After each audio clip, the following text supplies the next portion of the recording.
ሰላም ጤና ይስጥልኝ እንዴት ናችሁ? ለዚህ ቻናል አዲስ ከሆናችሁ ሰብስክራይብ በማድረግ ቤተሰባችን እንድትሆኑ እጋብዛለሁ።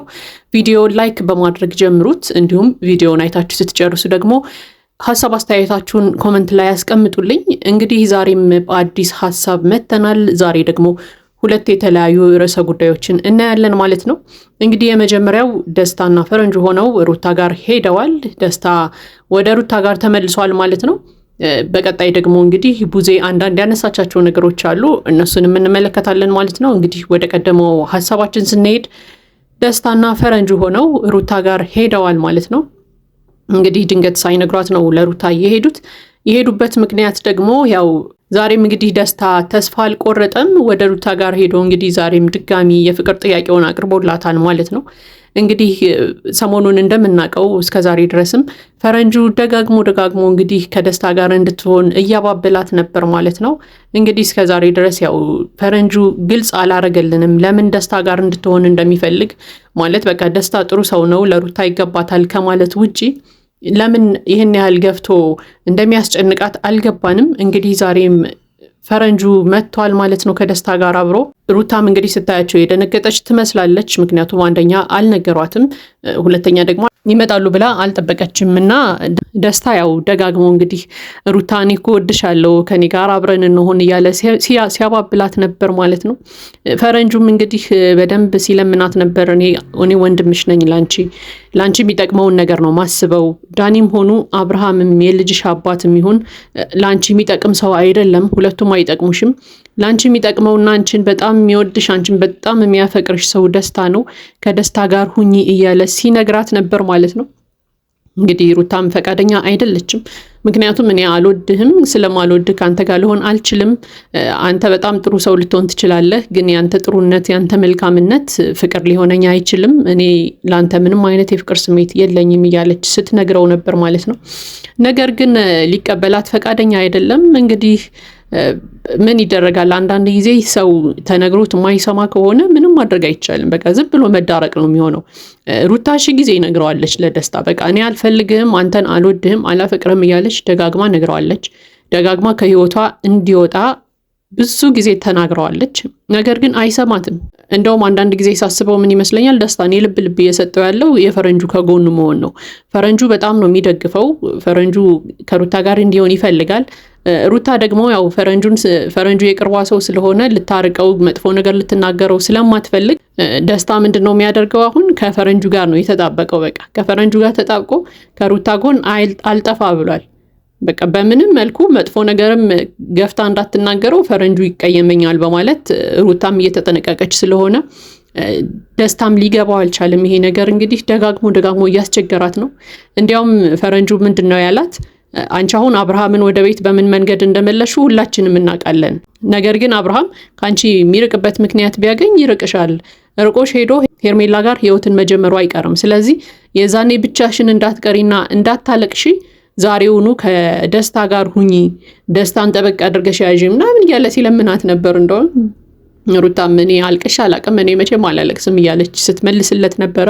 ነገር ግን ደስታ ነገሮችን ቀድሞ መረዳቱም አንድ ነገር ነው። ምክንያቱም ሩታ አብርሃምን ወደ ቤት በምን መንገድ እንዳመጣችው ሁላችንም የምናውቀው ነው። ስለዚህ አብርሃም ነፃ የሚወጣ ከሆነ ሩታን ዞር ብሎ እንደማያያት የታወቀ ነው። በቃ ጥሏት እንደሚሄድ የታወቀ ነው። ያ ነገር ፈረንጁ ቀድሞ ገብቶታል። በቃ አብርሃም ነገ ጥሎሽ ስለሚሄድ ብቻሽን እንዳትቀሪ ካሁኑ ደስታን ያዡ እያላት ነበር ማለት ነው። እንግዲህ ሩታን ፈቃደኛ አይደለችም።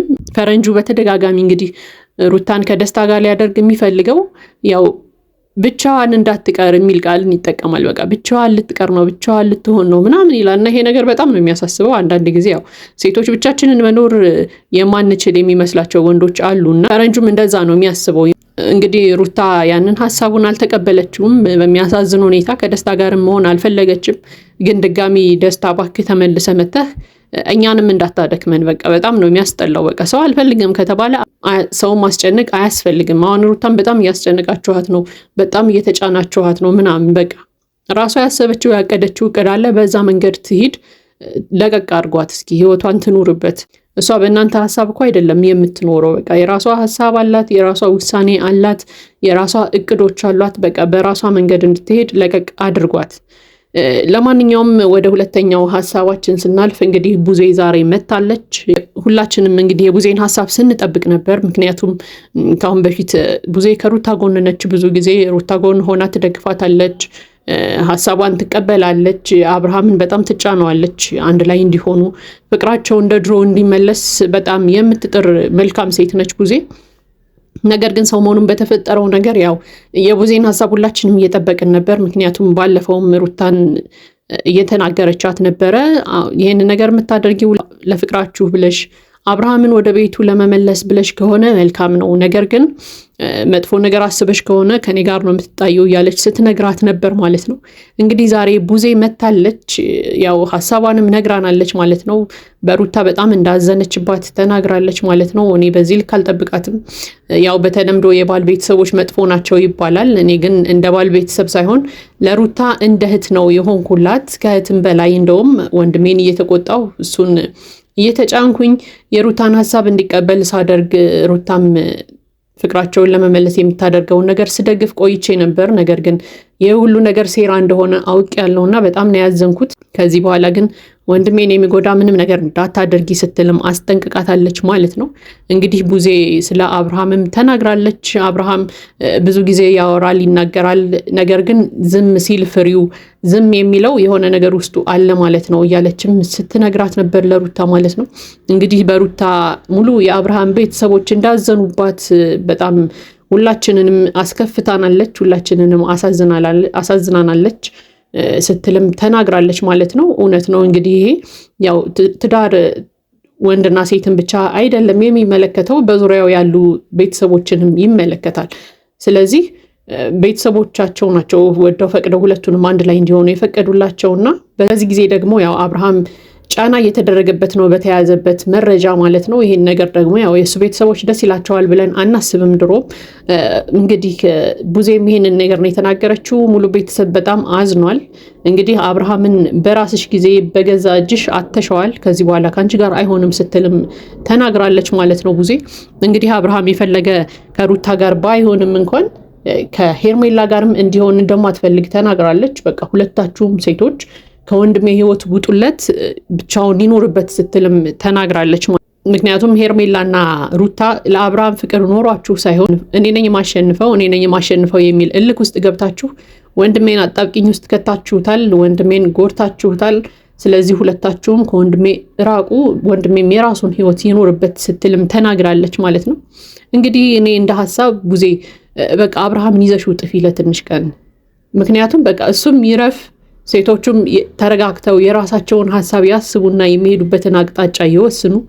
በቃ አንቺም ይዘሽው ጥፊ እስኪ ትንሽ ሰወር ይበል። ከአይናቸው ሲጠፋ ወደ ራሳቸው ልቦና ተመልሰው ከራሳቸው ጋር ይነጋገሩ። ሴቶቹም እንግዲህ ትንሽ ቀን እስኪ ሰወር አድርጊው አብርሃምን፣ የሆነ ቦታ ወስደሽም ቢሆን ደብቂውና እኛ የምንረፍ፣ ሴቶቹ የሚረፉ፣ ትንሽ ይረጋጉ፣ ወደ ልቦናቸው ተመልሰው የራሳቸውን ቅን ሀሳብ ያስቡ፣ ወደፊት የሚሄዱበትን መንገድም ይቀይሱ። በቃ ህይወታቸው የሚያስተካክሉበት ነገር ይፈጠር። አብርሃምንም እስኪ አንቺ ያዥውና ምከሪው። በቃ ለብቻው አድርገሽ የሚሄድበትን ነገር ቆም ብሎ እንዲያስብ፣ እስከዛሬ ድረስ ያለፈባቸውን መንገዶች ምን እንደሆኑ፣ በህይወቱ ላይ ምን ስህተቶች እንደሰራ፣ ወደፊት ደግሞ መድገም የሌለበት የህይወት መንገድ ካለ እሱንም እስኪ ትንሽ ቀን ደበቅ አድርጊውና ይዘሽው እስኪ ትንሽ ቀን አስተምሪው። ምክንያቱም አንቺ ታላቁ ነሽ፣ ከሱ የተሻለ የህይወት ኤክስፔሪየንስ ይኖርሻል። ስለዚህ ለብቻው አድርጊው እስኪ በቃ ትንሽ ቀን ይዘሽልን ጥፊ። በቃ ይሄ የኛ ሐሳብ ነው፣ የኛ ፍላጎት ነው። ምክንያቱም የማንም ህይወት ሲበላሽ ማየትን አንፈልግም።